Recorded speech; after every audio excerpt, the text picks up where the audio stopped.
নমস্কার। পরিবার আমাদের ভালোবাসা, যত্ন, নিরাপত্তা ও নৈতিক শিক্ষা দেয়।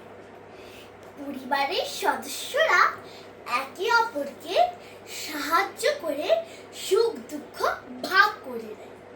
পরিবারের সদস্যরা একে অপরের সুখ দুঃখে পাশে থাকে এবং বিপদে সাহায্য করে।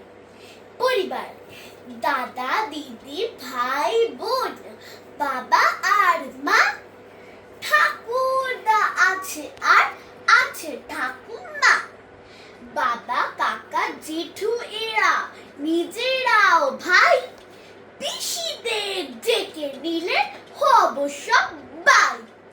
মামা বাড়ি ভারী মজা, মাঝে মাঝে আসি, মামা, দাদু, দিদা আছে আর আছে মাসি, কাকু, কাকি, জেঠু, জেঠি, পিসে, পিসি আর মামা, মামি, মেসো, মাসি নিয়ে পরিবার। ধন্যবাদ।